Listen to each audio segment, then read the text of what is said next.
ni Kitharaka. Of course, Waembu nao, Yes. Mwaro, Waembu, Wambere, hawa ni makasin kabisa. Kabisa nimeona hivyo. Lakini Mwaseo, Kikamba ndio hao. Kabisa. Mlima uko naelewa Kikamba? Kumbe unajua kidogo hapa pale. Katonya. Asante. Karibuni sana. Asante sana, tunashukuru. Yes, tunataka kuanza kwa kuulizana hali ya nchi iko namna gani? Nchi iko katika hali yenye matatizo, mahali ambayo kusema kweli tukijaribu kuibanisha taona kwamba ni hali karibu ya hatari, kwa sababu hivi tunavyozungumza tangu mauaji kwa police station ya kijana Albert Ojwang, Wakenya walikasirika, waligadhabika, wakajitokeza. Ilisemekana kwamba kijana amegongesha kichwa chake kwa police cell. Nadhani ndio ghadhabu pengine aletea wengine kuingilia ma police stations, sijui. Tangu wakati huo vijana wakajitokeza, wakapigwa risasi wengine. Kijana Boniface Kariuki jana tulipata habari, mabainika wazi kwamba yeye katika hali mahututi kwa sababu alipigwa risasi kama mnyama wa pori. Na askari ambaye alishikwa baadaye, lakini hatujui kama atamwachilia. Na kutokana na hayo basi siku ya tarehe 25 Jumatano iliyopita, sasa hivi leo tuko Jumatano, hakuna ambaye hakuona vile wimbi la matatizo lilivyo pamba kaonekana wazi katika nchi nzima. Na mimi mwenyewe nilienda kuadhimisha siku hiyo muhimu sana ya vijana. Nilikuona kwa barabara. Nilienda mimi mpaka, lakini polisi hawakujua vile nilifika kule. Walikuwa wameweka vizuizi tusifike kule. Mimi nikaingia kwa gari, nikapitia expressway, nikaenda nikatokea kule Globe Simba, nikarudi hivi, nikaingia kwa Inange Street, nikaingia Holy Family Basilica. Na kule tukakaa pamoja na wenzetu kina Eugene Wamalwa, na hata tulijaribu kuongea kutoka hapo na vyombo vya habari. Ndipo wengine wenzetu wakajitokeza, kumbe Kalonzo ameenda already. Wakajitokeza. So na halafu tukaadhimisha kwa kuweka maua kwa sengenge, jambo ambalo alistahili hata kama lakini naona askari pale walikuwa na hali tatanishi, hawajui how do we handle these people. Wanabeba maua na sengenge ndio hiyo Parliament Road. Tulienda kwa heshima, tukaweka maua kusema kwamba kwetu sisi historia ya nchi ya Kenya haiwezi kabadilishwa na yeyote yule. Hata ukiweka barbed wire, hata ukiweka nini, hii ilikuwa siku muhimu zaidi kwa sababu tarehe 25 mwezi Juni mwaka jana vijana walijitokeza na tena wakauawa zaidi ya vijana 70. Sasa hivi tunahesabu tena kwa kuadhimisha tu peke yake. Bado wako na hali ya kubali kwamba yale matatizo ambayo vijana walijitokeza mwaka jana ilikuwa of course kupinga finance bill wakati ule. Lakini pia walikuwa kusema tusionyeshe madharau kama vijana. Msichukue hali ya baadaye maisha yetu, mjifanye kama nyinyi wanawekezaji wengine wanavaa masaa shilingi milioni 2 na kusema hii viatu kali hali ya maisha, na wanajua hii ni kutokana na uporaji wa mali ya watu wa Kenya, mali ya umma. So mimi na wenzetu tulipofanya pale, tukafanya maandamano, tukarudi tukapitia GPO, tukapanda Valley Road mpaka All Saints Cathedral. Alafu tukasema ni sawa, lakini wenzetu wengine kumbe walikuwa wanajiandaa. Nadhani walipoona kwa runinga vile tumejitokeza, kila mtu akapata pia, wengine hawakuangalia, wengine walikuwa wameona ni vizuri. Maandamano yalikuwa ya amani mpaka polisi walipokuja kule kwa mtaa, na tear gas na risasi vya kupiga watoto. Sasa because wakifanya hivyo wanagadhabisha kila mmoja wa wananchi wazalendo. Sasa furugu ikaanza kule. Sasa hali hiyo bado inaendelea. Okay. Hali ya wasiwasi, hali ya vijana wetu kuona kwamba hii serikali ya William Ruto ni serikali kabisa haijali maslahi hata kidogo. Ni kama kuongea na fisi. Unakumbuka hata moja nadhani Elijah Mwanga alisema hata kama hujasikia nimekuambia, na kama jiwe wanajifanya kama ni jiwe. Yes. So kwa hivyo basi ni lazima tuyatafakari mambo haya. Okay. Na tuulizane, je, hii ni nchi ambayo waanzilishi wa taifa hili walikuwa wakifikiria? Kina Dedan Kimathi kule kupigwa risasi na kuuawa na mkoloni. Yes.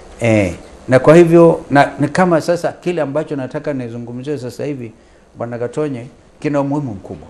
Okay. Eneo la Mlima Kenya. Yes. Ni eneo ambalo lina sifa. Wakaaji huko wanafanya kazi kwa bidii sana. Yes.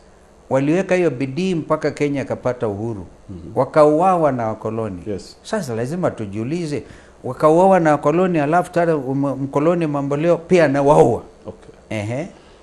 Serikali inawalaumu, inasema nyinyi ndio wafadhili ama waelekezi wa haya maandamano ya Gen Z. Wengine wenyu wametajwa tayari. Sasa kama anasema Rigiji ni mmoja wao. Rigiji hakujitokeza kule. Okay? Wangesema ni mimi nilienda kule. Kama badala ya kuletea lawama Rigiji na Mbinga hakwenda kule, walaumu Kalonzo nilienda kule, na kuonyesha maandamano kumbe inaweza kuwa ya amani. So hiyo hali ya kulaumiana ni of course ni njia moja ya kujaribu kuepuka ukweli wa maneno. Okay. Na nilisema hapa juzi kwamba wakijaribu kumkamata Rigiji ndio sasa inji itatoka yote. Kuna hiyo kauli sasa sikiza. Yes. Na kama mtu kama Kalonzo anga Rigiji anaweza kufanya maandamano kama hayo, basi ogopa. Ogopa kabisa. Kama anaweza kufanya hiyo, muogope. Na sio kumuogopa ati wende ujaribu kusema nitaondoa security yake, nitafanya nini kama waliofanya kwa upande wa Chief Justice. Hata askari yangu aliondolewa, lakini mimi ni kawaida. Nimezoea. Mezoea wakiona hivi wanatoa moja, wanatoa wawili, na wale wanajua sheria iliyopo vile inavyosema.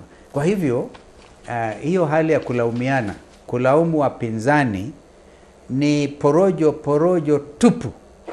Wao wenyewe wanajua ni kwa nini vijana walitoka.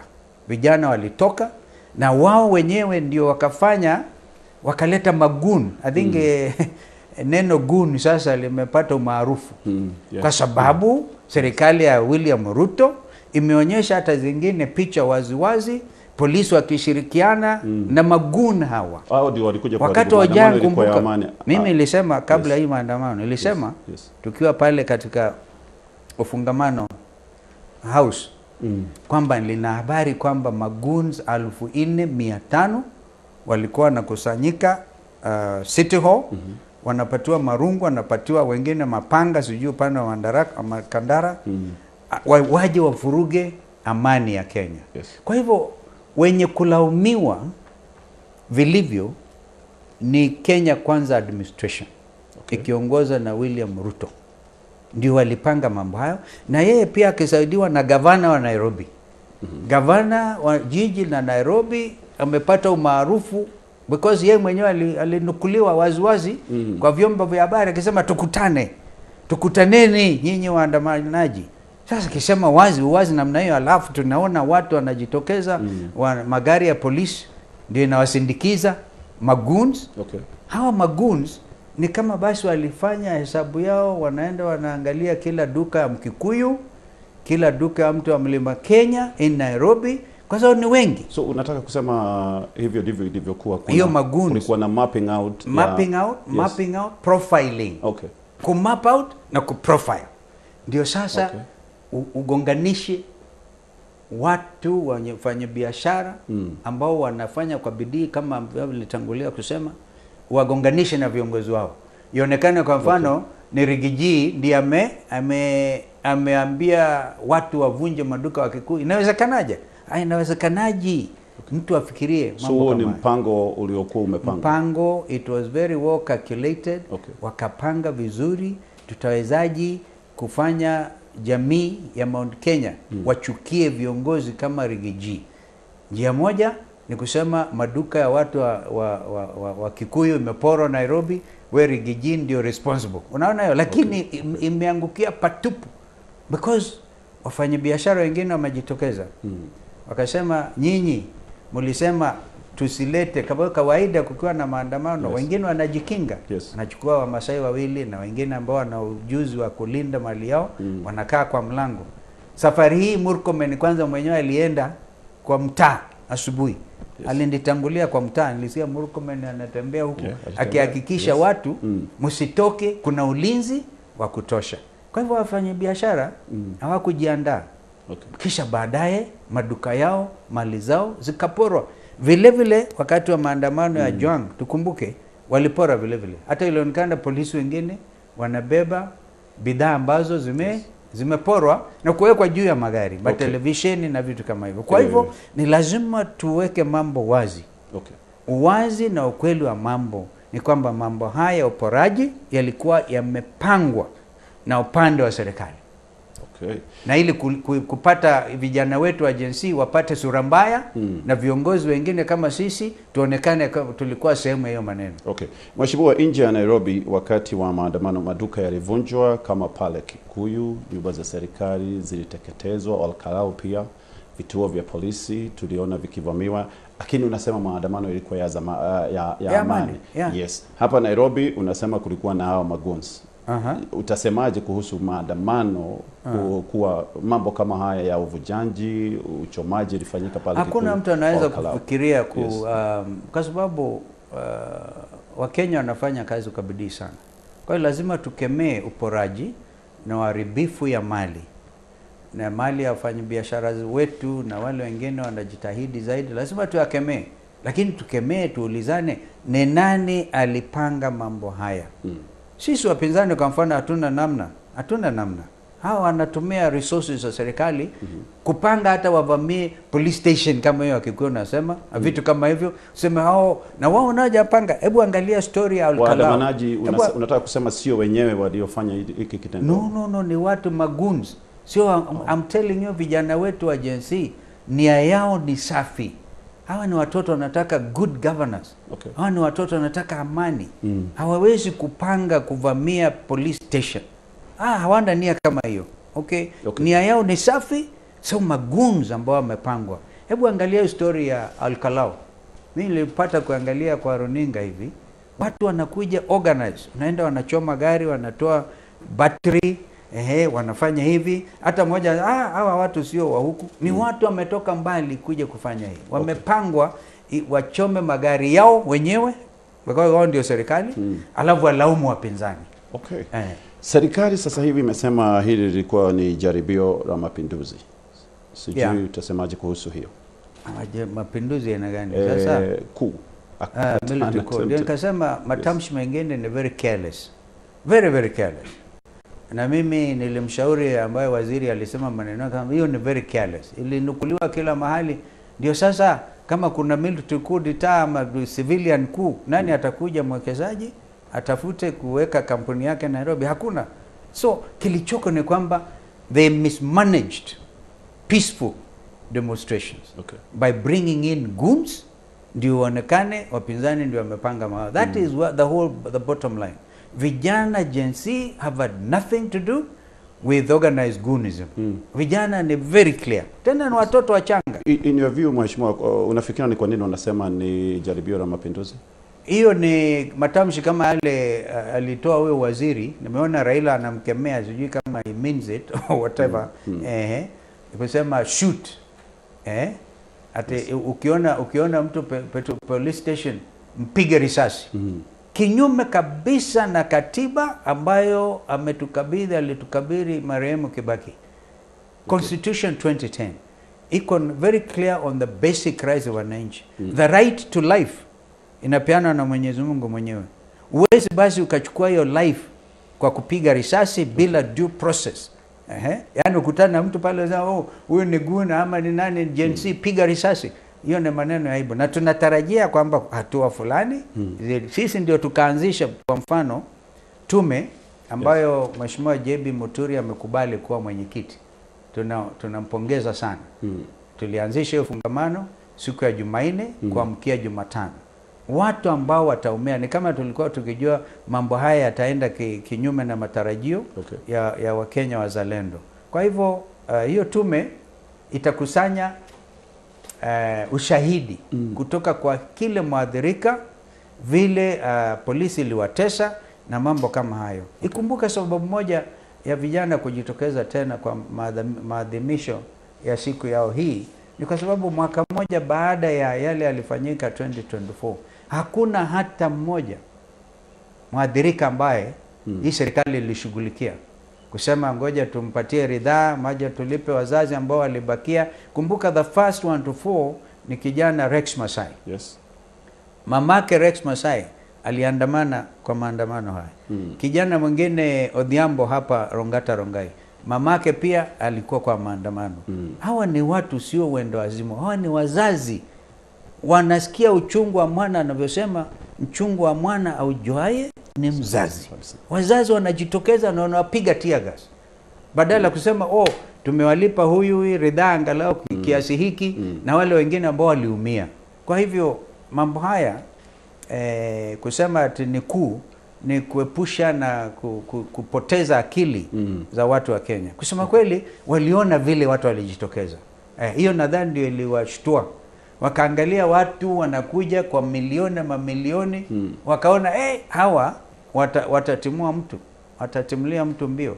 But of course the message is clear. Watu wa Kenya hawana amani. Watu wa Kenya wanaona hii serikali ya William Ruto imeshindwa hata gharamia maisha yao basically, na wao wana ghadhabu. So hiyo sio kuu, lakini inaweza, it's a revolutionary moment. I want to say this very seriously, Bwana Gatonyi. Sijui kwa nini unapinga wakisema it's a coup attempt, kwa sababu vijana walikuwa wanasema tunaenda mpaka State House. Yes. Na tukienda pale tunaenda kumuondoa rais, tunataka kumtoa mamlakani. I think waliangalia wakaona vile ilifanyika Sri Lanka, watu walienda huku Ikulu wakaswim, watu wakatoroka Sri Lanka. Hata aliyekuwa Sheikh Hasina, Prime Minister wa Bangladesh, na by the way kumbukwe Bangladesh ilipata inspiration kubwa kwa watoto wa Gen Z, because watoto wa vyuo vikuu kutokana na hali mbaya ya kudhamini hali ya elimu Bangladesh walitoka. Sheikh Hasina alichukua helikopta akatoka akahamia India. Na kama nia ilikuwa hiyo, kwa nini we are going to State House? Hawakwenda State House. Walijua State House ni mahali walikuwa na mpango, mheshimiwa. Walikuwa na mpango. Walikuwa wanasema wanaenda mpaka State House. Kusema hivyo sio kusema wameenda huko. Lakini naona vile ilivyo wasipo sasa wajue hiyo mood ipo. Naona kwamba the next one ikiwa wataendelea na kupiga watoto risasi na kutojali hali ya uchumi ya watoto wetu, na kila mwananchi wa Kenya analia ushuru mbaya, mambo mabaya haya yote ushuru. Imagine hii housing levy. Hiyo housing levy ngawaje nitazungumzia juu ya mambo ya ushuru. Lakini hawakufika Ikulu. Na walipofika pale wengine waliangalia haki yao. Nasikia walifika mpaka State House Girls. Kama State House Girls sio State House State House Girls ni shule. Walifika kule. So lakini ukweli wa mambo ni kwamba nchi iko na hasira. Na hiyo hasira kina Ruto isipojali, na sioni kama wako na uwezo wa kujali even to manage hiyo hasira ya wananchi. Ya kuprofile kwa mfano. Ile hasira mbaya naona ni kufanya profiling ya community. Waziri mmoja akasema watu magoons wametoka sijui Murang'a, wametoka Nyeri, sijui wametoka wapi. Yaani unasema Wakikuyu. Unataka kusema Wakikuyu tena. And I'm here to talk to you now very clearly, Gatonyi. Hatutakubali to profile a community again. Mimi Kalonzo Musyoka nilikuwepo 2007. I was even a presidential candidate. Kumbuka hiyo. Wakati nilikuwa kisema Kibaki akiwa pande hii na Raila pande hii tapita katikati. Kumbuka hiyo. Na tukapita, na kama hatukupita nchi ilikuwa imeenda. Mimi nikajitokeza na wafuazi wangu tukakomesha mauaji Rift Valley. Watu wa Kikuyu walikuwa profile, wanaitwa madoadoa, wakauawa. Now I want everybody to know, kina Ruto na wengine wasema it will not happen again. Safari hii haitawezekana uprofile wa Kikuyu uwaoe, haitawezekana. Because sasa mimi what is a Kikuyu word ya kukiamana katikati hapo you want to cross, I mean unajiweka pale kifua. Yes. And this time mapema to say you will not profile a community. If you profile a community, you're going to profile very many others. I want to give an example. Okay. As we speak, the original Ngema is now not Gikuyu, Embu, Meru. Yes. It is now inclusive of their cousins in the southern region of the mountain. Yes. The other way it was wakati wa Kenyatta na Paul Ngei. Alafu wakakosana kule mambo. Sasa wazee wamekutana. Wazee wakakutana wakiongozwa na Bishop Lawe Matthew, Bishop John Jenga na Peter Jenga, I think, Bishop Hawa, Canon Karanja who is the executive director wa Ngema. Yes. Wakakutana alafu wakauzisha hawa communities. Okay. Wakasema hatutaki kuorago tena peke yetu. Yes, kuorago tena. Acha tutakuja kwa hiyo mambo. Let me finish that story. Yeah, okay. I think that thought is very important. Okay. Then mazungumzo kafanyika mpaka proclamation ikafanyika kwamba Ngema nao, na tulianza na kina Wachira wa Kiago, chairman wa Kikuyu Council of Elders. Yes. Wakasema hiyo, wasema this is definite, na hiyo imefanyika. Yes. Nao wazee wako kama hapo, wameenda wakaongea na ndugu zao wamejikenda, wameongea na wazee wao kina Matundura kutoka Kisii, na wanaendelea kukutana na wazee wa Mbukusi na kwingineko kusema kwamba we don't want to be profiled. Okay. We are one nation, one people, one nation. Okay. Kwa hivyo safari hii nikasema hatutakubali ati uchaguzi ufanyike alafu Kalonzo aje aseme msiwe wa Kikuyu. This time nimesimama imara. Na ukiangalia hesabu ambao watu wanasema hesabu, wakati tuliungana na Kibaki 207 wazee walikuja ndio wasema hatuwezi. Wazee akasema unganeni na Kibaki.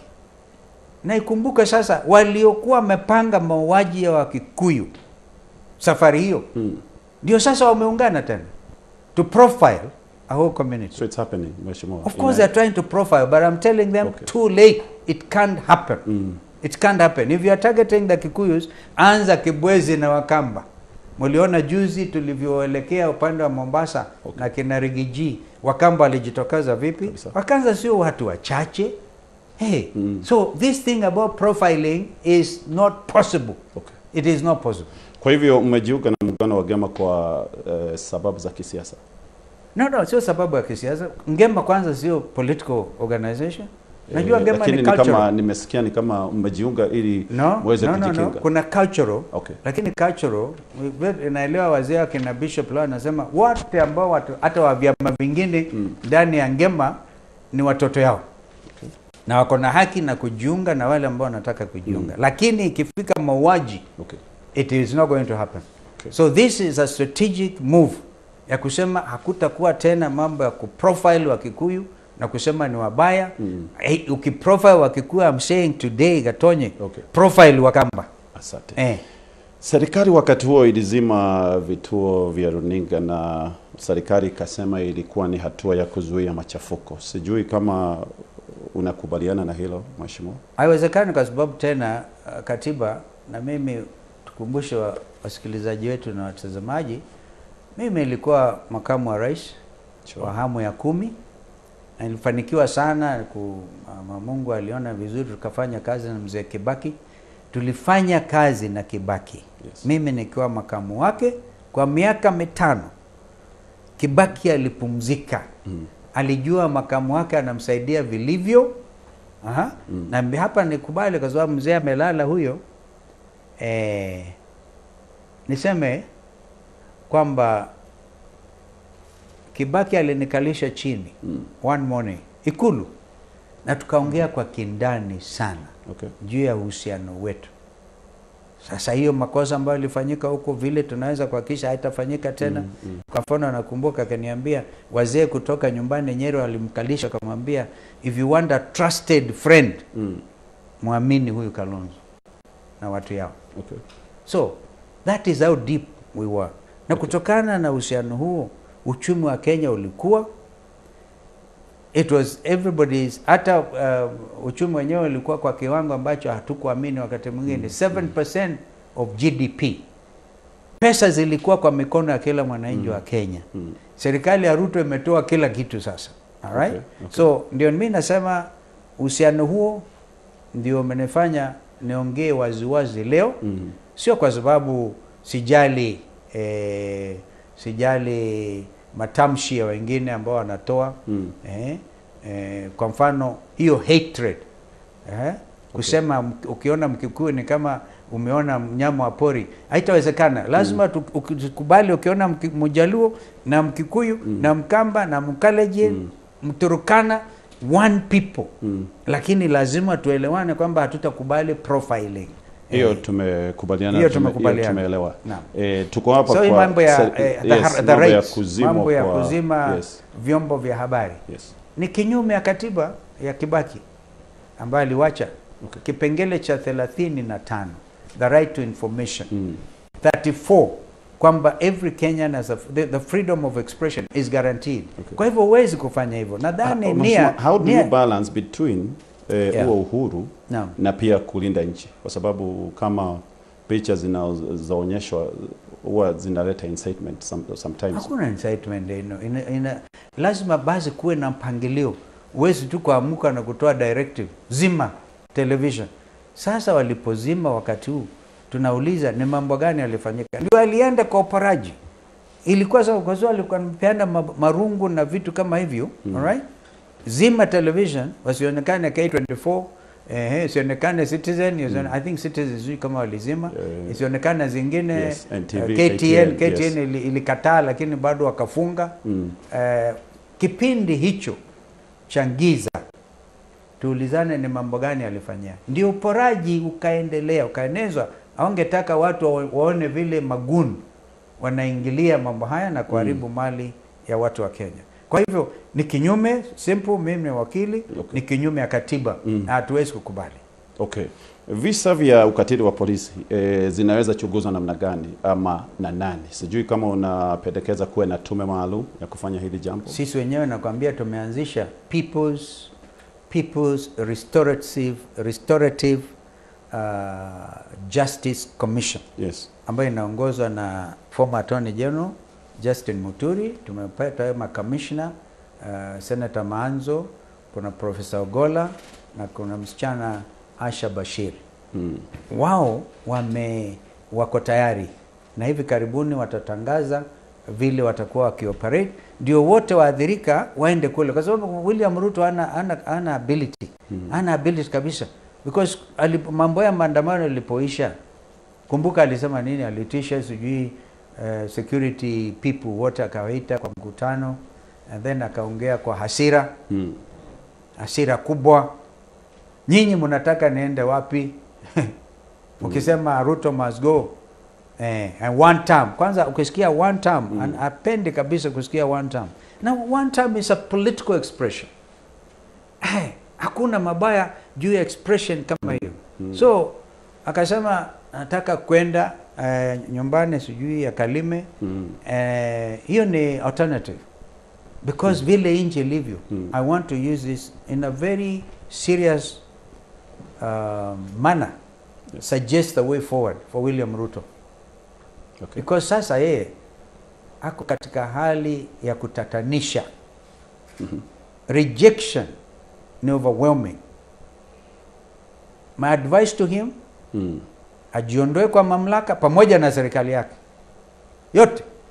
Ajiondoe kwa mamlaka, alafu Wakenya wazungumze. That is the only way vijana wa Gen Z watakubali kuketi naye. Okay. Kwa mfano, because wewe sasa wengine wanasema tulete Kalonzo sijui nini, tulete Kalonzo wafanye viraka kama vile walibandika kwa kuleta Raila. Actually tumesikia hiyo mheshimiwa, ni kama wanataka waingie kwenye serikali. Nilisikia maneno ya Kindiki, ndakaya tu kwa ndakaya tu, Kindiki ni kijana yetu sio? Yeye atalindwa na wazee kama mzee Bishop Lawi, kwa sababu hawezi kumshambulia, hatuwezi kushambuliana sisi wenyewe. Lakini shida ni mkubwa yake. Hiyo ndio shida. Na yeye anajua. Kindiki alikuwa one of my advisors in 2007. Mimi mwenyewe ndio nilimfanya secretary wa Constitutional Affairs. Nilimletewa na mzee Njego wa Kiondo. Alikuwa mjumbe wa Tharaka. So I heard him talk about it. Nikaona Wandai akasema Kalonzo must come to government. Iliona waziri expert moja. Yes. Kuna ma-expert wa ODM. Yes. Hebu jiulize hiyo ma-expert baada ya mwaka moja, hiyo expertise yao imepeleka nchi wapi? Kwa hivyo lazima tuulizane kiini cha mambo haya.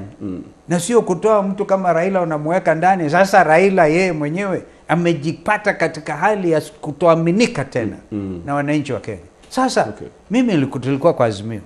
Mimi nikaondokea Raila na Martha Karua na nikawasukuma.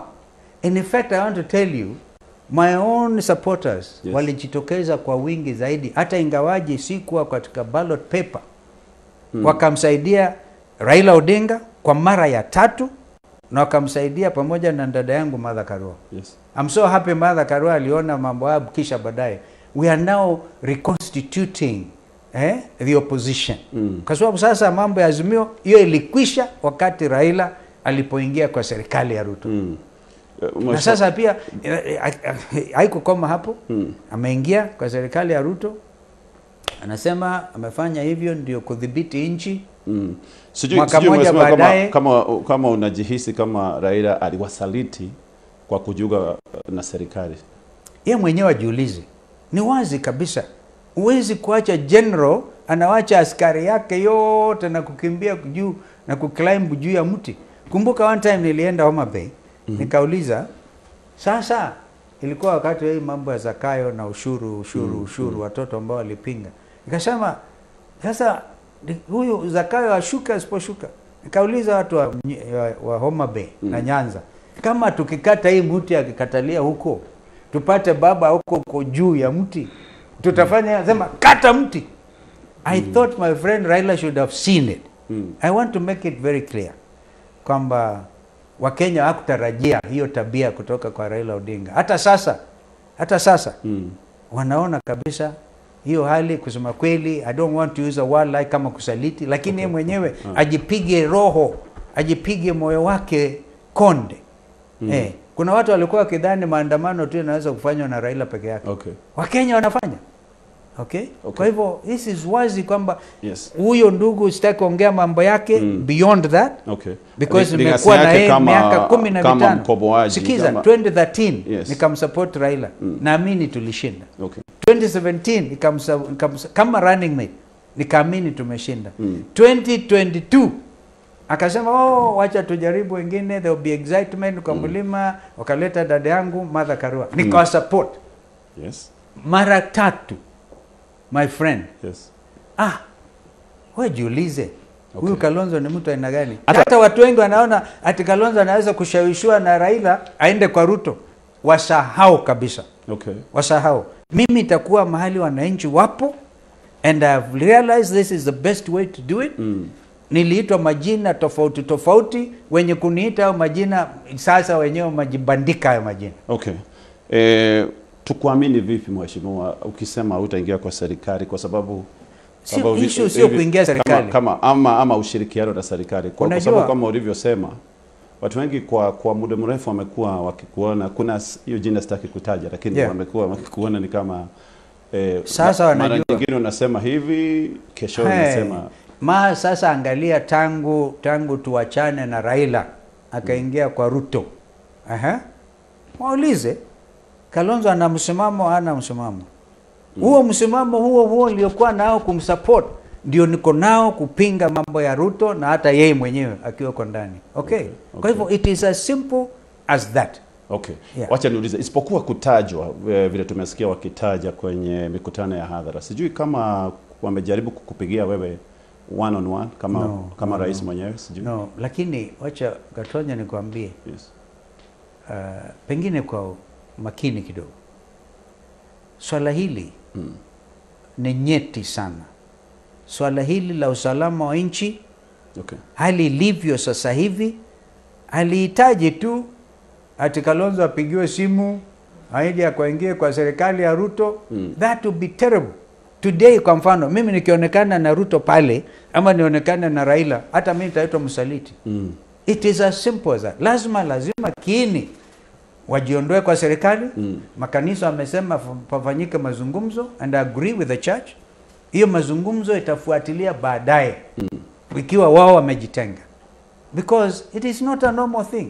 Na hiyo basi mazungumzo ikafanyika that time, zote tunaweza kusema okay, kwa sababu ya usalama wa nchi there must be preconditions. Okay. And that is a word. One precondition ni kwa mfano nasikia Ruto ako Ulaya. Angekaa huko kwa mfano, akae huko.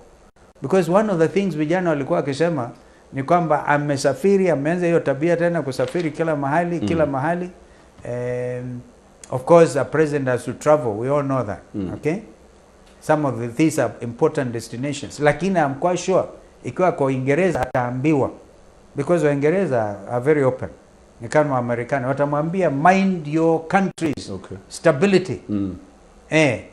It is not unusual sema wacha mimi nikae huko nimejiuzulu, nikiwa huko watu wa Kenya waendelee wapange mengine. Okay. Yeah. Haya, sitauliza kuhusu Raila, lakini wacha niulize hii moja tu mheshimiwa. Niulize uhusiano wako wa kibinafsi na mheshimiwa Raila. Ugali huko ama hatukutane na Raila? Simekwambia. Simu ni kawaida kama ni simu, because I'm a national leader. Okay? And if they call, we can take a call, but that is as far as it goes. Yeah. Okay. Lakini kusema ati sasa mimi naweza kwenda kufanya uhusiano ati tujipange tena na Raila. Akakuja kwa upinzani kwa mfano, akatoka pale. Ni haki yake akitaka kuja, lakini afanye line huko nyuma. Si ndio? Tayari tuko na watu wengi. It's possible. Akae huko nyuma, because sisi tumejipanga. Tuko na Rigiji, tuko na Matiang'i, tuko na Eugene Wamalwa, tuko na Martha Karua, kina JB Muturi, kina Mukisha Kitui. Kutoka hapa mimi naelekea Narok sahi. Okay. Utaona vile Wamasai watajitokeza. Okay. Because that is now our lineup. And hatutaki mtu aje atuchokoze. It is simple. Tunataka we have decided engine yetu, let us all live peaceably with each other. You know, I am a believer, and I know what the book of Ephesians tells me. Kalonzo, as far as lie they knew, live peaceably with all people. But a time comes, as the late George Saitoti said, where you have now to take a very clear position na kusonga mbele. Okay. Mheshimiwa, wacha nielewe hii. Serikali inasema iko tayari kwa maridhiano kwa sasa mpaka 2027. Umesema hiyo maridhiano ina gani? I mean like dialogue, watu kuzungumza, watu kukaa pamoja. Lakini sio wao. If we get to that, and we haven't gotten to that, ni lazima tuwe na neutral arbiters. Ruto hawezi kuwa yeye ndiye ataita watu waketi. No. We have to look from kwa mfano African Union kwa mfano. Anaweza kusema okay, there's enough trouble, and all indicators in Kenya inaonyesha hali ya kuto aminika kwamba nchi inaweza kuwa na amani. Therefore, prepare eminent personalities. Okay. Na sio Obasanjo this time.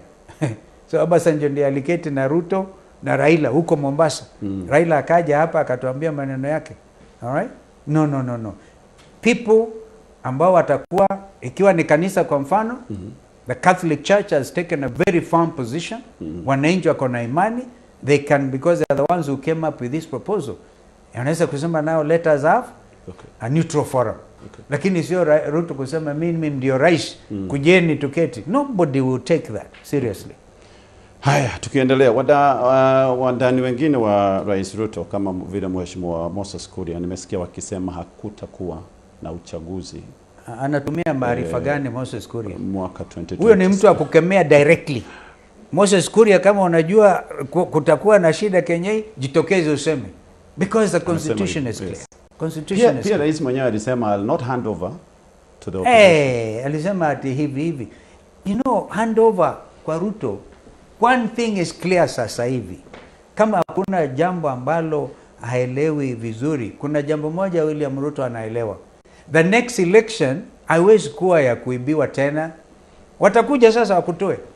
It is not possible.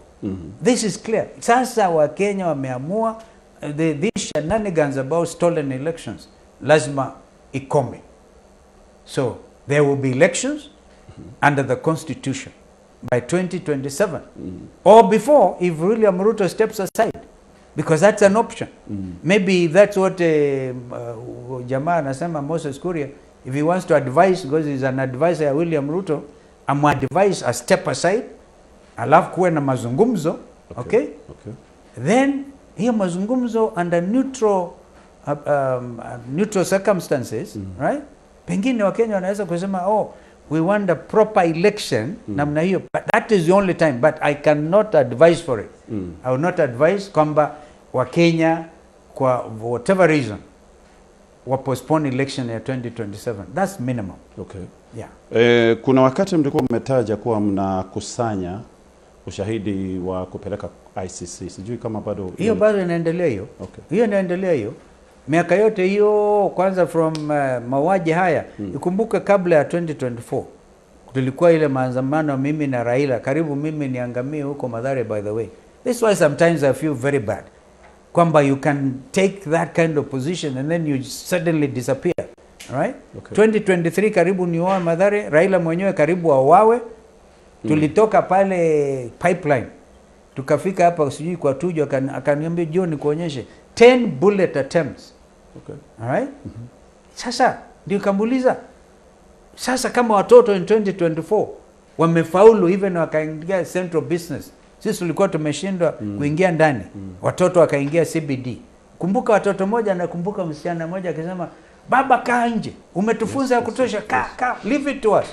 How can we disappoint such spirits? Because it is God talking to these young people to say, we want our country back. Okay. We are not going to allow you through corruption, through mismanagement, hii mambo yote hii, opulence, okay. Tukubali muharibu nchi yetu. So, 2024 watoto walikufa. 2023 walikufa. And even before, we can even look at this commission, expand the JB commission. Okay. Ionekane that it can even deal with other historical injustices. Na tukiona kwa mfano wakiendelea na hii tabia kutumia police, there's such a thing as command responsibility under the ICC statute. So nobody is above the law. And I must remind William Ruto that when we adopted Constitution 2010, we also adopted the International Criminal Court, among other international conventions, which have now made part of the domestic law of Kenya. Under that, nobody can say they're above the law when it comes to the issue of human rights abuses and also the issue of crimes against humanity. Yeah. Okay. So hii mambo haya na command structure iko pale. This is why lazima tumpatie tahadhari Inspector General Police. And of course we said we called out IPOA for the dereliction, what I call dereliction of duty. Walikosa kabisa hawajui. They're just sitting there, watoto wanauawa. Kwa mfano sasa hivi, if Boniface Kariuki is declared brain dead, what does that mean? Kwa nini? Mchuuzi tu wa kuuza masks unampiga risasi, and you expect that Wakenya watasahau hiyo maneno? No. Okay. No.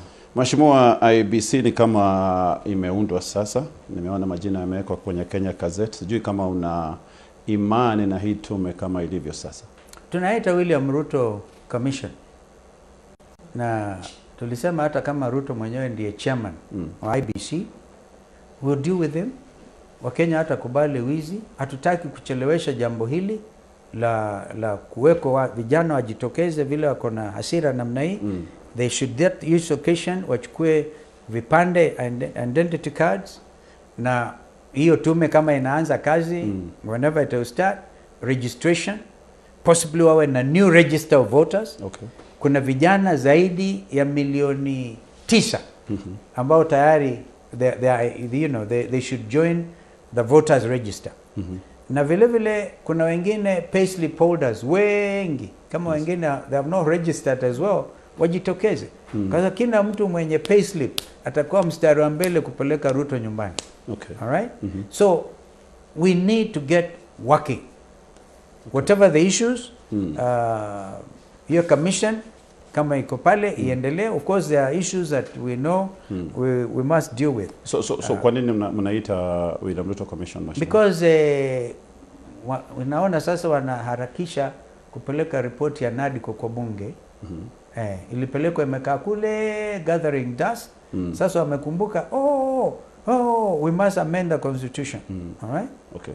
One of the recommendations under the NADCO report was the principle, yes. I was a chairman, Akimani Chungu, co-chair, was that there must be the principle of consultation when it came to the issue of nomination of the new IEBC. We are the opposition. We were not consulted. Hata nikamwandikia barua William Ruto mimi mwenyewe. Kumwambia tafadhali angalia what I put it in writing is clear. Waka-ignore. Sasa makamishna wao wale ambao wako pale, that's why tunawaita wa William Ruto. Hata hivyo a William Ruto commission is better than no commission.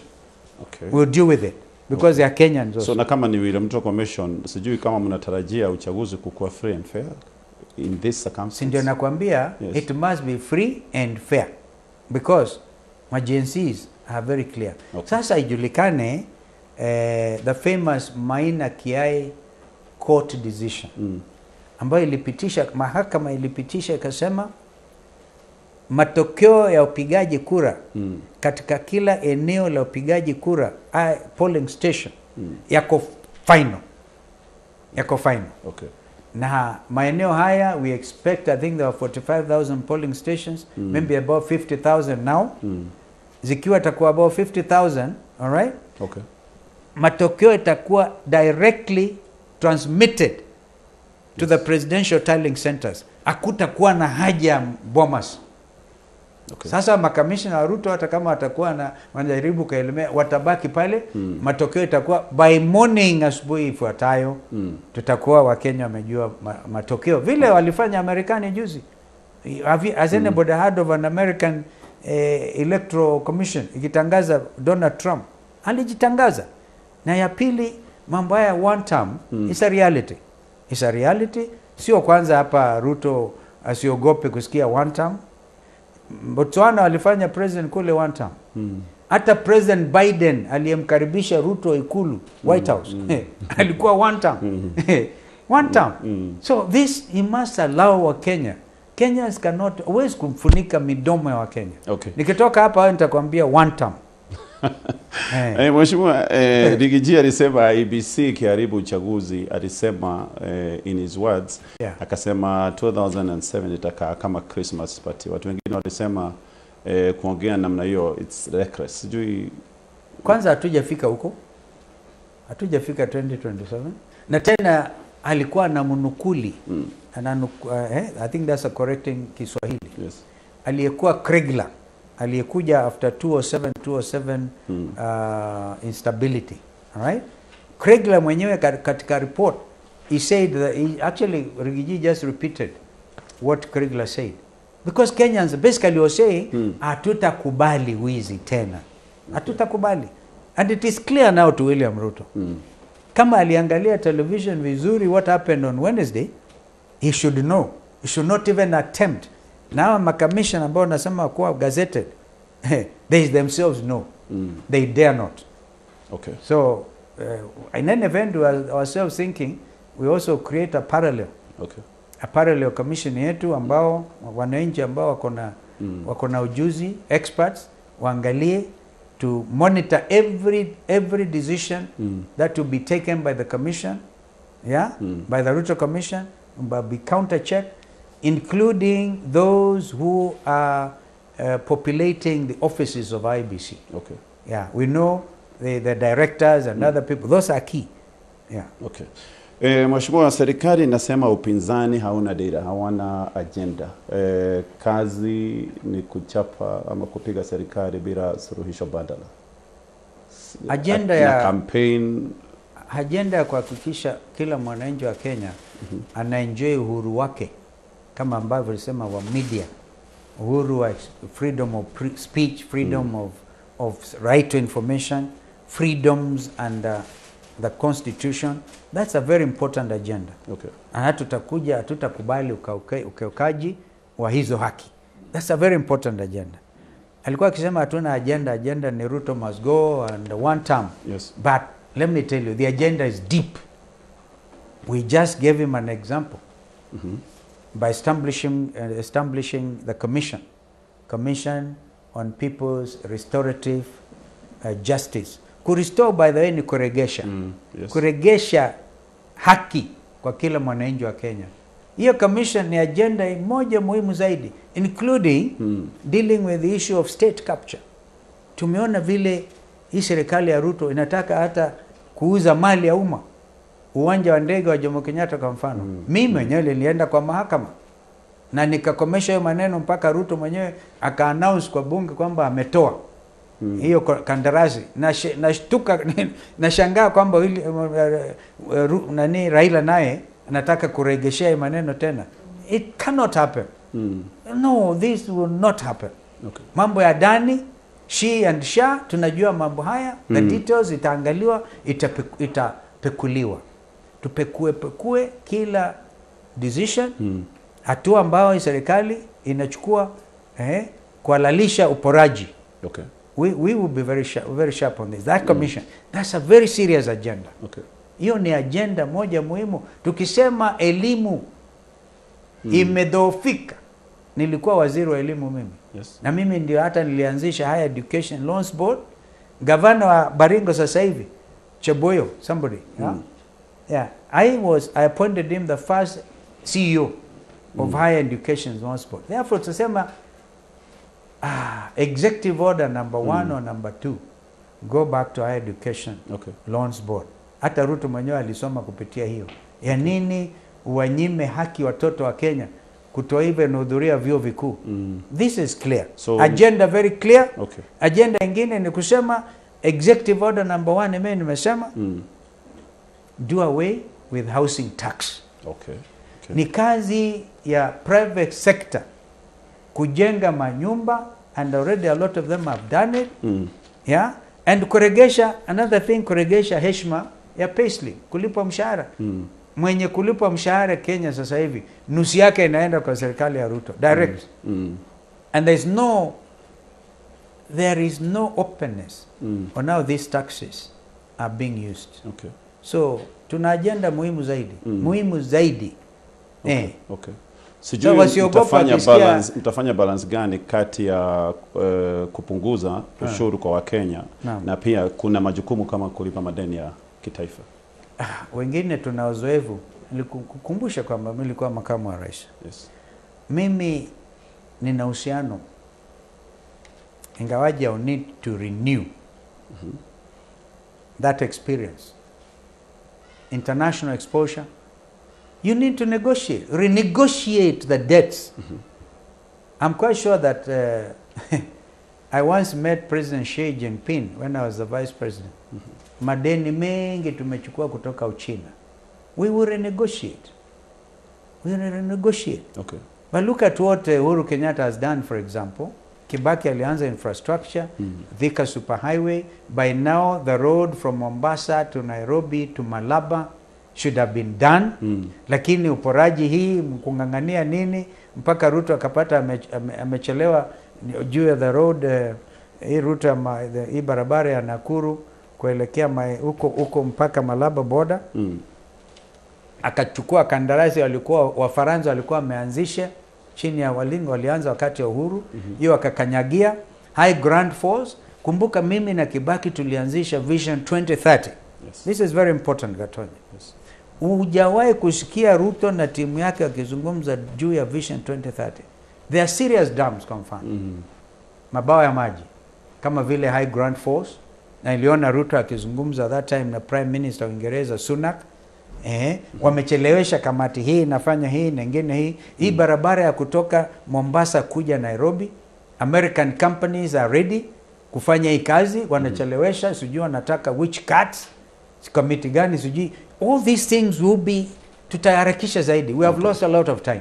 Vision 2030 lazima mpangilio kama hiyo. Kumbuka Kibaki, hata Raila alikuwepo, Prime Minister Zenawi wa Ethiopia, President Salva Kiir, walienda mimi nikiwepo Lamu Port.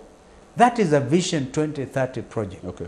Lamu Port, alafu tuunganishe na Southern Ethiopia, tuunganishe na Republic of Sudan, South Sudan, okay? ni kitu yenye umuhimu mkubwa sana, lakini hawa jamaa ni uporaji tu. Serikali ya Sudi na serikali anaitwa Kibet Faruk Kibet. Hii serikali ina gani bwana?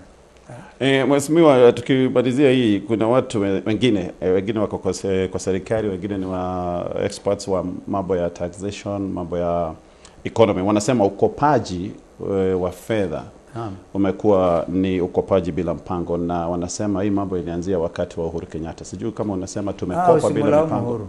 Uhuru, huwezi kulinganisha utendaji kazi wa Uhuru Kenyatta ambaye alifanya kazi wakati mgumu kabisa, wakati naibu wake alikuwa kazi yake ni kumwandama kumkosoa na kumuita hata majina.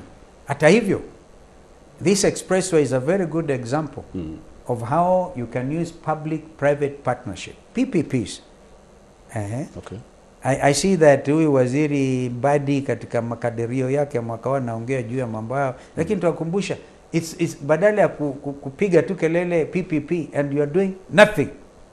Uhuru demonstrated, and this example of the expressway, as I'm saying, and I think other projects, and which was very clear about, na akadidisha aka improve on what President Kibaki and ourselves had started. So it is possible to really lift the economy of this country. But the worst bit when we did dealing with NADCO, even when you're dealing with the issue of debts, if you do not revive the manufacturing sector. Kumbuka one time when I ran for president in 2007. Nilizungumza juu ya 24-hour economy. Na hiyo tulijaribu kidogo na Mheshimiwa Kibaki. We can have this as a 24-hour economy. Ukienda nchi kama Dubai kwa mfano, United Arab Emirates, that's a 24-hour economy. Uwanja wa ndege peke yake 24 hours. All right? And we can create that hub, but not through corrupt dues na mtu kama ndani achukue atu uwanja wetu wa JKIA na kudhani kwamba we can create Nairobi as a hub. No. If anything, Rwanda is doing much better because they got in Qatar Airways to work with the government or the Rwanda Air. I think Qatar Airways bought shares in Rwanda Air, and that country is picking up in terms of creating a hub. So mambo ya debt management cannot be seriously dealt with unless tuangalie kimakini zaidi our manufacturing sector. Wakati kwa sababu wa ushuru wa Ruto, a lot of companies wamehama industrial area, wameenda mpaka wengine wameenda Tanzania, wamehamia kule, wengine Uganda. Over 6,000 companies. That means a lot of jobs ya watoto ambao wanalia. Joblessness. You cannot create an economy where youths are unemployed en masse, and yet this is the youth budget we can use to transform our economy. So this is a time for a lot of hard searching questions. Sasa Mheshimiwa Kalonzo Musyoka, tuingie kwenye mambo ya upinzani. Viongozi kadhaa wa upinzani wamesema watagombea urais. Je, sijui mtafanya ama mnafanya mchakato mgani ili muweze kumteua mmoja wenu, mgombea mmoja kati yenu? Sijui itakuwaje ama mimi sioni shida hapo. Hiyo shida will cross, first of all we'll cross that huo mto tutavuka vizuri sana. Ina imani tutavuka. Wenzangu wale ambao nilitaja majina yao wote wametangaza nia yao na ni haki yao ya kikatiba. Mimi vile vile nimeweka wazi mafikira yangu juu ya swala hili. Na naona tutakapokaa, kwanza kulikuwa hali ya kupotosha. Sababu tumetengeneza experts. I don't remember which experts. Kuna experts. So we let it go. Waongee namna hiyo. Sisi wenyewe tuna uwezo wa kukubaliana, na ifikapo wakati huo mimi sina shida, tutakubaliana. Mimi kwa mfano nimewahi kuwa pale, nimegombania kiti cha urais. Ingawaji wanasema atapua third. That is what saved the country. Hiyo. So mimi nitajaribu niweke my credentials mbele ya wenzangu, lakini only guided by the very important consideration, umoja wetu. Umoja wetu. Umoja wa upinzani is what I'm telling you. And we have moved away from Azimio. Huko tumetoka. Tumetoka. Okay. Haya, tutapumua kidogo, tugushokereria o thutha wa dakika itari haraya twi na mheshimiwa His Excellency Kalonzo Musyoka moja kwa moja imwe kwa imwe kuma mucie wa Karen. Tugushoka thutha wa dakika imwe.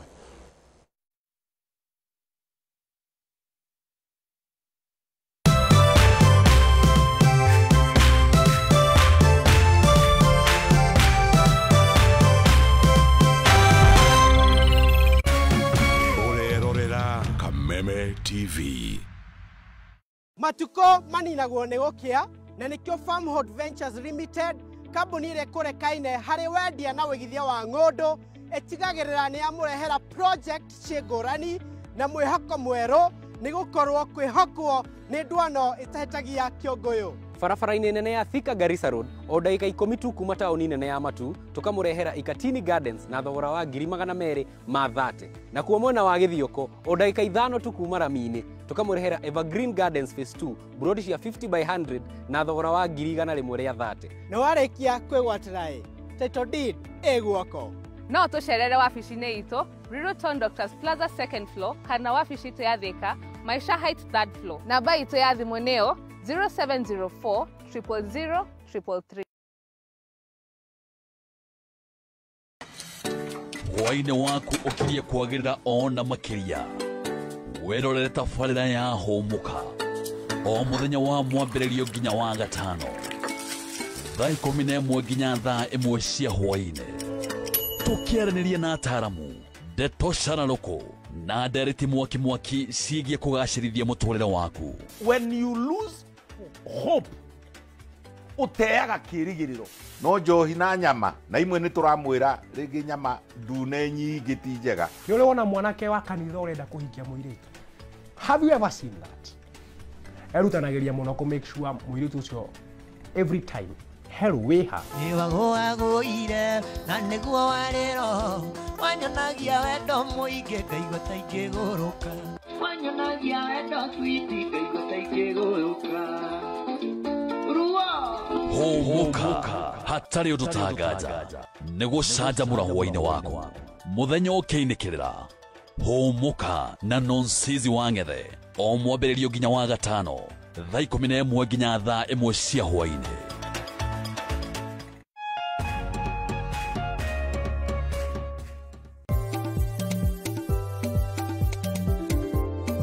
Ũrĩmi nĩguo mũnyiginyigi wa gũkũra gwa bũrũri wa Kenya ũkĩnyita itemi rĩnene harĩ ũtonga waguo na korwo ũrĩmi wakinyanĩrio na kĩo hatarĩ kũrora riũa haha nĩho ciringi ĩkomete.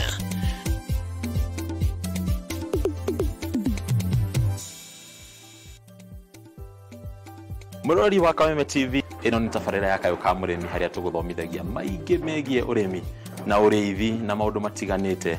Ti mũgũnda waku na mahiũ maku nĩ magũkũhe gĩa kũrĩa na gĩa kũnyua na matigie kĩndũ mũhuko.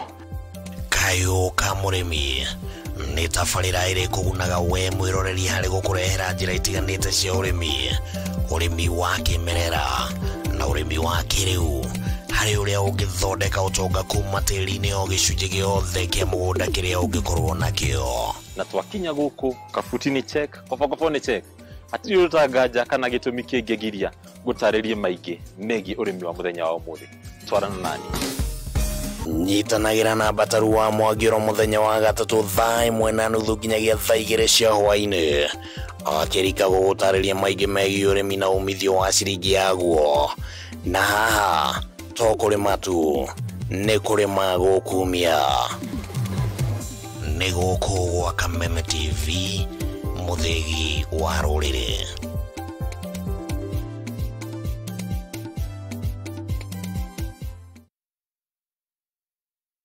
Kuma rĩrĩa bũrũri wagĩire na wĩyathi maũndũ macenjagia rĩrĩa mũgambo wa mũingĩ wahĩmbĩrio nĩ atongoria na thirikari. Gĩthomo-inĩ, ũrĩmi-inĩ, wonjoria-inĩ, ũgima wa mwĩrĩ, o hamwe na ũteti.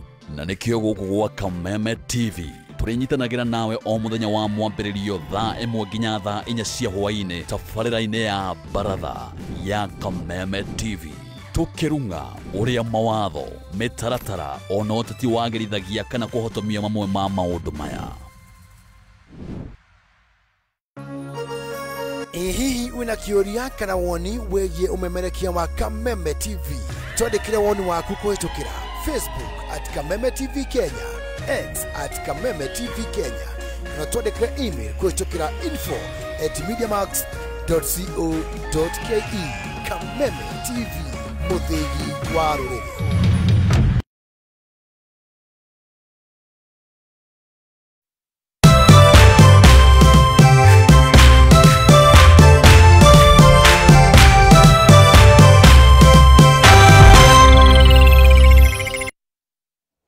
Haya, karibu tena mtazamaji, tukiendeleza mazungumzo yetu na Mheshimiwa His Excellency Kalonzo Musyoka. Thank you so much. Tunapata maswali kutoka kwa baadhi ya watazamaji wetu. Kuna SMS hapa wakati wa impeachment. Asante sana, wakati wa impeachment ya Lady G ulitusaidia. Na kuna mtu anauliza, je, ningetaka kujua ulichukua ule msimamo wa kushikilia Lady G kwa nini? Tutajibu hiyo. Salimia Kuzo, mimi ni Gen Z, asante, tulimuona kotini akitutetea. Sijui kama tutaweza kujibu hiyo, lakini kwanza kabla ya kujibu hayo maswali turudi kwa siasa ya upinzani. Umesema wakati ukifika mtakuwa na makubaliano. Naam. Lakini wacha nikuulize Mheshimiwa, wakati wa Raila wewe ulijitolea kuacha tamaa yako ya kugombea urais kwa ajili ya umoja wa wakati ule. Sijui kama itakuwa hivyo, ikuwe haujachaguliwa, kama utafanya vile ulivyofanya wakati ule. Nadhani matarajio ya wengi ni kwamba safari hii wenzangu wataangalia na waamue kwa kauli moja kwamba wakinipatia mimi hiyo tiketi bila shaka yote. Nadhani Ruto atakuwa really one term. Okay. Hata hivyo siwezi wakati kama huu nikasema ni lazima ni mimi, hapana. Nimeonyesha na nikadhihirisha wazi kwamba nilijitenga. Kumbuka nilisimama mimi na Kibaki na Raila 2007 2008. Na mimi kasema sitaki tena. Watu wengine wasema hii kwa nini Kalonzo angejiunga na huyu ama yule, ndio tukaamua tumsaidie Raila 2008.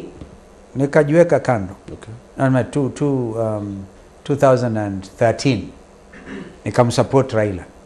2017 tena nilikuwa tayari. Raila akaniambia obvio tuandikaniane. Tukaandikiana, by the way MOU. Iliwekwa kopi moja New York kwa bank na mtu anaye Professor Makau Mutua. Na ngine mimi original copy na Raila yake. Akasema tushinde ama tushindwe in 2017, in 2022 atahakikisha anani support. What happened in 2022? Akaanza kusema hatukushinda anyway, so there's nothing to give away. There's all kinds of excuses. Sawa. Akarudi tena in 2022 nikafanyishwa interview. Imagine mtu ambaye alisimama na wewe 2013, 2017 na tunaamini tulishinda. Hayo ni mambo mengine ilikuwa kwa mahakama. Alafu namfanyia interview. Yonyesha mimi nilikuwa na wewe unyenyekevu. Nikasema sawa, sitaki nionekane mimi niko na ubaya wote. Nikafanya interview. Nadhani wakafanya sijui matokeo yake hatujajulishwa. Nikakubali. Na ndio sababu Wakenya wengi wanasema huyu Kalonzo kweli akisema atasimama kweli atafika kwa debe, because of that decision ya 2022. But I want to assure them, wenzangu wakikubali, mimi naona kwamba tutaweka mambo yote kwa meza. Okay. Na naamini kwa sababu ya nchi hii, kama tunataka Ruto aende nyumbani, wakinipatia hiyo tikiti, hata yeye mwenyewe anajua ameenda nyumbani. Okay. Na kama hautateuliwa kama mgombea, sijui kama utamuunga mkono mwenyewe. Sitaki kufikiria, unajua hiyo inaitwa negative. Unajua ile unatamka kwa ulimi wako wakati mwingine yanaweza kuwepo. Mimi kwa sasa ninajiandaa chama cha Wiper Democratic Movement. Sasa tumebadilisha jina, ili tujiandae kwa mambo haya in order to take into account vijana wetu na matarajio. Wanataka chama ambacho kinawajali. We want to make it very very clear kwamba ni chama cha vijana vile vile. Kama kijana wa Gen Z amefurahia vile tumesimama na wao, nimeenda kotini, hata sasa hivi kuna I'm told the President Faith Odhiambo, president wangu wa LSK anataka twende kwa mahakama. Mimi najivunia kabisa kwamba huyo mama huyo msichana huyo ameonyesha ujasiri kama president of the Law Society of Kenya. I'm very happy niliweka kura yangu kwake. Na kwa hivyo lazima tuzidi kuhakikisha this is a country under the rule of law. Hatutakubali mambo kama haya. Serikali kama ambavyo nilitangulia kusema ya watu wengine hawajasoma sawa sawa ndio wanaendesha nchi hii, haiwezekani. Okay. So mheshimiwa, nikikusikiza ni kama kwamba inajitokeza usipopata hii tikiti ni kama hautaunga mkono mwenye atapewa hii tikiti. No, sitaki kusema siwezi kuunga mkono mwingine. Okay. No. Hiyo ni mbaya. Hiyo mbaya. Nikipatiwa sababu na tutahakikisha tuangalie kuna kitu kingine ina emerge naturally. Kama vile wakati wa Kibaki, when we said Kibaki tosha, it was obvious Kibaki was the front runner. Okay. Mimi mwenyewe nilikuwa wakati huo, kumbuka 202 I was ready. Mimi, Saitoti na wengine, Raila mwenyewe ndiye alisema hako tayari, but I was ready myself in 202. Lakini Kibaki akaonekana the natural leader. Ndio hata Raila akauliza swali, si anatosha? And the whole thing became obvious. Okay. So I think we are trying to create a scenario. Tuonekane ni yupi hakikisho yenye unatupatia, hakikisho nasema mtakubaliana na hamtakuwa na mzozo. Tutajaribu sana. Okay. Tutajaribu sana, na mimi mwenyewe ndio mimi sasa hivi na washawishi wenzangu tuendelee namna hiyo. Mother Rigiji mwenyewe, and I know Rigiji ana appreciate sana na watu yake. Hata alipokuja Sekuru I was so honored. Tulitoka wa Munyoro tukaenda Sekuru. Na akasema juu ya heshima, lazima heshima ya jamii. Okay. Wakati chama cha Wiper wakati tulidecide kwamba ikiwa mnataka kumtoa Rigiji kama deputy president wa Ruto, mjue sio Rigiji. Rigiji is having a whole community behind him. Right? Okay. So sisi tulisimama na jamii ya Wakikuyu mara ya pili. Kumbuka 207 208 nikasimama na Kibaki. Yes. 2024 was it 2025 tukasimama na Rigiji. Yes. Tukasema kufa driver, kufa makanga. Kama mnataka kumtoa Rigiji na we Ruto, utoke pamoja. It was not Rigiji, ni jamii ya Mlima Kenya na watu wa Kenya, the supporters of Rigiji. All right? So we have been very consistent. Na nadhani hiyo consistency wakati huu nadhani wenzetu watasema huyu jamaa amepigwa chenga na Raila na what. Hata Ruto one time he had come to tell me one time kwamba safari nitakusupport. Alisema hiyo. So in 2013 lakini wakageuka. Wakaleta maneno sijui ya ICC sijui nini. But never mind. All of that is water under the bridge. Okay. Kilicho na muhimu kabisa ni kwamba we have a country here. We have a country to salvage. Kwa hivyo mwito wangu ni komboa Kenya. Okay. Tunapofanya rebranding ya Wiper, mwito wetu itakuwa komboa Kenya. Okay. Wiper Patriotic Front, komboa Kenya. Okay. And we'll be relaunching that new outfit. And of course I can see even nampongeza Mheshimiwa Uhuru Kenyatta, who is a leader of Jubilee. Yes. Because now ameshinda mambo kotini, mahakama, ye mwenyewe atakuwa katika hali ya kuunda upya tena pengine to strengthen Jubilee, which will also be part of the new coalition. Okay. DCP ya my friend Rigiji. Na mimi nilikuwa sijamjua Rigiji kusema kweli. Okay. Lakini I can see a person with a passion. People being misunderstanding him again, but the times I've been with him, I can see, and I'm happy kuona hakuna hata uhasama between yeye na ndugu yangu Uhuru Kenyatta. Okay. Sioni uhasama wote. This is very important because itaimarisha uhusiano wa watu wetu. Na tunaposema cousins, Yes. Isionekane. Actually aliwaita cousins. Sijui na wewe umesema Muthoniwa, sijui. Muthoniwa unajua unakubaliana na cousins? Unajua jamii ya Wakamba na Wakikuyu traditionally ni Wathoniwa. And you go and look at the story ya wasichana wale 9 wa Mumbi. Mumbi wa wasichana. And what happened? Utajua Uthoniwa ulitoka wapi. Okay. Lakini sasa unaposema cousins, kila mtu ambaye amevinyiliwa na serikali ya Ruto ni cousin. Mekutana na Waria kutoka Wajia anasema hi cousin. So this is it. We are all cousins because we want to tell Kenyans umoja wetu ni nguvu yetu. Okay. So I wanted to make that very clear. Okay. Na niseme wakati Wiper iliamua to go against impeachment of Gachagua, because that was a kangaroo court. Yes. Mimi kama wakili I can tell you, the moment that thing will be brought before the courts of justice, as long as it will be proved kwamba Rigiji was impeached unheard, which is a matter in the constitution, there's no way that impeachment will stand.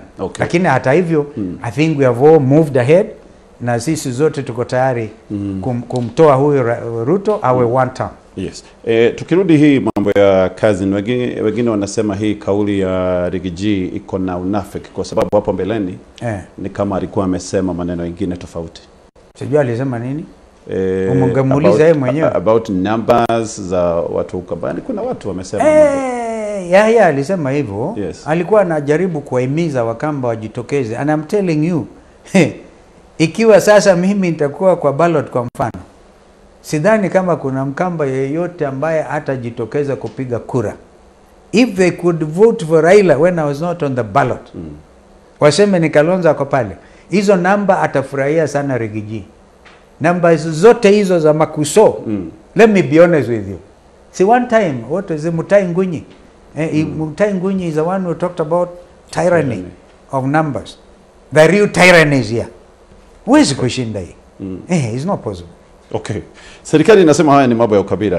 Ukabila kuna lengo ya kuunda muungano wa kikabila. Ukisema cousins. Sikiza. Yes. Sio ukabila. Nimekwambia cousin ni yule amevinyelewa na taxes ya Ruto. Yule hana nafasi. Yule hata kuajiriwa mwalimu wa TSC wanaenda kwa eneo lao kutangaza nani ako na kazi ya unataka kuajiriwa mwalimu. Can you imagine? Right?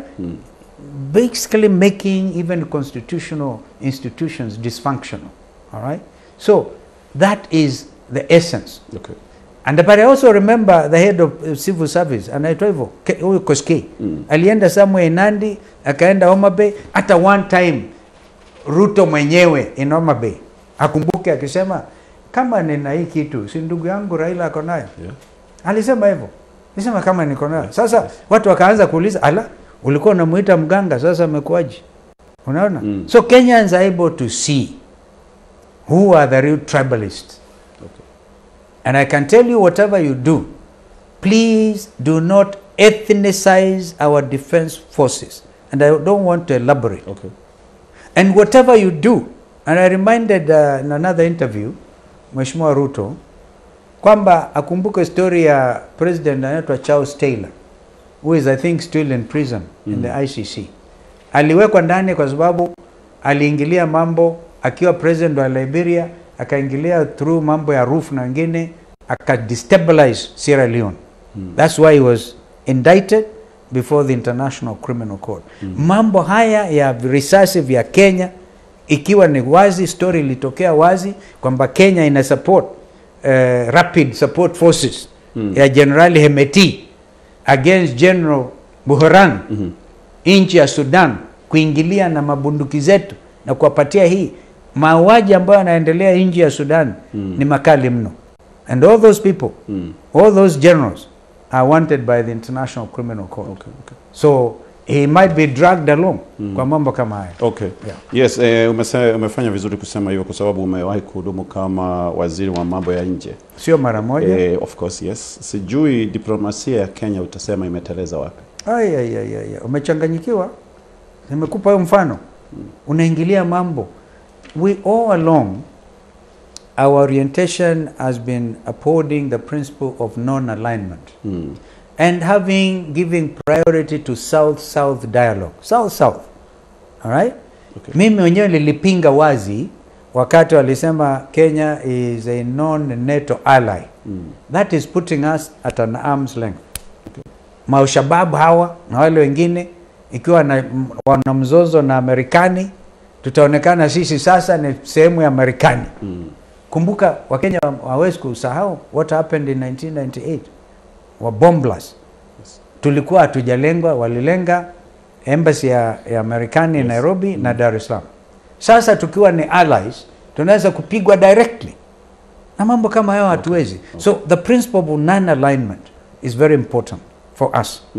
And South-South cooperation, tumeimarisha hiyo. We are friends to everybody. What is of course important is also national interests which are permanent. Kwa hivyo upande wa diplomasia hawa jamaa wamechanganyikiwa. Okay. And we have to, but for now, before we talk of external, we have to sort our domestic politics. Okay. Yeah. Tutamalizia na maswali mawili. Kuna mtu mwenye anauliza kama ni lazima Gen Z wafanye their grievances through maandamano, kwa sababu maandamano imekuwa sasa ni kama kichinjio. Kuna njia badala ya na ndio sababu makanisa wametoa mwito wa dialogue. Okay. But I've said dialogue must also be structured. All right? Okay. Sio dialogue anaitisha Ruto peke yake. Ni dialogue ambayo iko na wadhamini, ni dialogue ambayo inashirikisha watoto na kuonyesha waziwazi what have these people done to at least ameliorate the situation. Okay. Abductions bado zinaendelea even as we speak. Kuna watu wameshikwa baada ya maandamano, hawajulikani wako wapi. Sasa hivi mimi natarajiwa kwenda kwa mahakama Milimani, nasikia nangojua kule nasubiriwa, lakini pengine sitawahi leo, but I'm on record. Mimi nimetoka pale kumtetea gavana Natembeya, because anashikwa kiholela mahali popote ambapo analeta mambo ya fitina. I'm there as senior counsel na kusaidiana. Kwa hivyo mambo ya Gen Z ni swala muhimu kabisa hilo. Lakini ukifanya maandamano ni lazima serikali hakikishe ni maandamano ya amani. Usije kupiga watoto risasi alafu unawalaumu, unawaua alafu unawalaumu. Okay. It is not possible. Okay. Abia mheshimiwa azungumzie hii mambo ya KDF kujinunulia lunch. Wewe unaona hiyo ni sawa? Unajua leo ni tarehe 30 na nafahamishwa kesho Julai tarehe mosi ati askari jeshi wataenda kuninunulia chakula. Mimi sijui kama hao watu ni kama wamepigwa na bubuazi ya ajabu. You see, the clarion call ya askari jeshi ni kwamba askari anatembea na tumbo. Askari anatembea na tumbo. Sasa ukiingilia tumbo ya askari, that's why kulikuwa na mambo ya combo na vitu kama hivi. What are you trying to do? You're even now compromising the morale of our defense forces. So tunapinga kabisa swala hili. Okay. I don't know who is advising them. Kama hawana pesa waseme.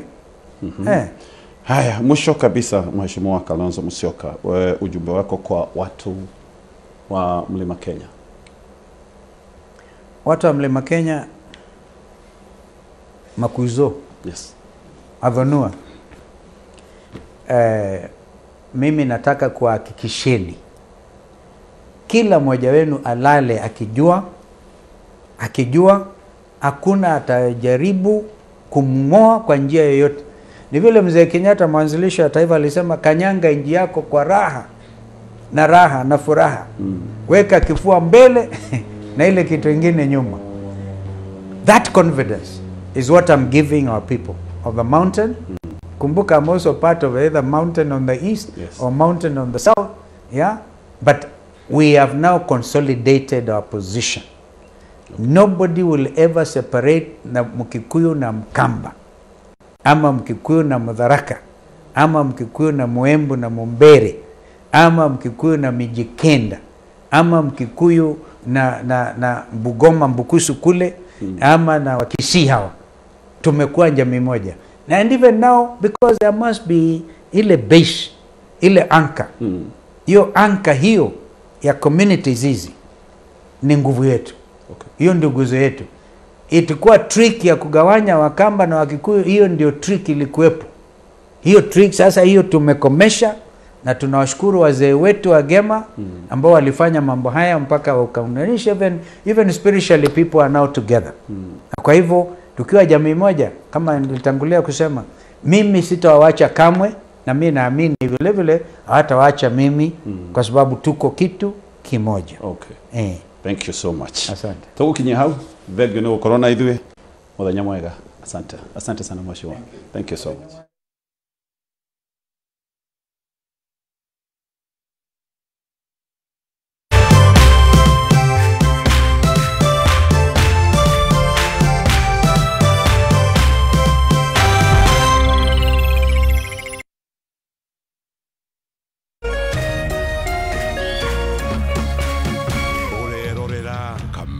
TV.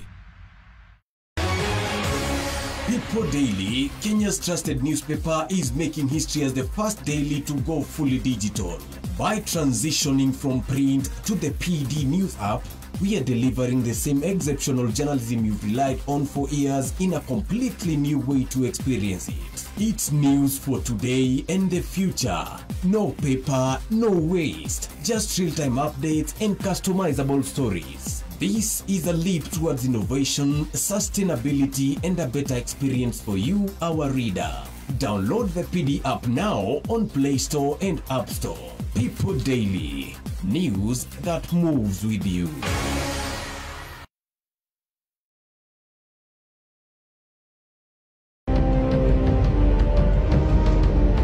Na kisha moja kwa moja mtazamaji, basi nakupeleka hapa basi hadi kwa upande wa Japana. Kati huo magaidi wakaanza kuchokoza jamaa fulani alikuwa gaidi ya Zonyuizi na familia yake. Wewe, kwa nini mnakaa kwa meza yetu? Kwa nini mnakuja kukaa kwa meza yetu? Sasa jamaa wetu Taika kuona hivyo akaumwa. Mwanzo hapa mtazamaji ni kwa restaurant, sio kwa nyanya yako. Hii ni restaurant. Mtu analetwa hapa na pesa zake. Haya! Kaona akiwa na umama, akamuita kamama. Kamama, pigwa shock. God of Thunder. Akachomoka biguni, akakuingilia. Kanafurahia mwanzo firirida imewekwa. Wewe, kwanza kanasikia firirida ni ya Monyonyi. Kanasema mambo iko shwari kabisa. Nyitanagira na DJ Junior the Hindi kwa biriria muthenya wa kiumia ginya aramithi ciahanda thaa 4 cia utuko, na rio muthenya wa Jumamothi ni ciahanda thaa 10 cia hwaini.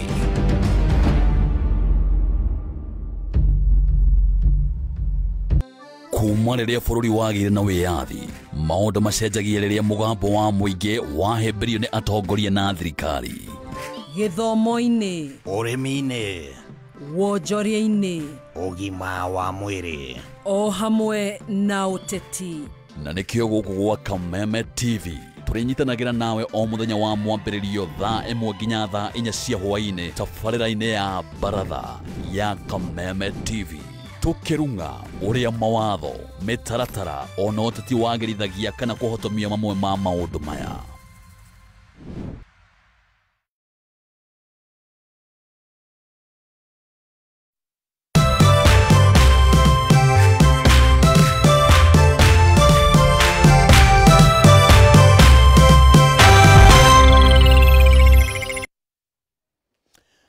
Nĩ ngatho mũno mwĩroreri wa Kameme TV, na tũrĩ tabarĩra-inĩ ya ũrũmwe witũ ica ikuhĩ. Mũruna wakwa Gatonye wa Mbũgua niwe wakorwo agĩtũtereba makĩaranĩria na mũtongoria wa kĩama kĩa Wiper Kalonzo Musyoka maũndũ-inĩ matiganĩte megemainie na ũtongoria wa bũrũri, ũteti na maũndũ ũrĩa maragĩthiĩ makĩyumĩrĩtie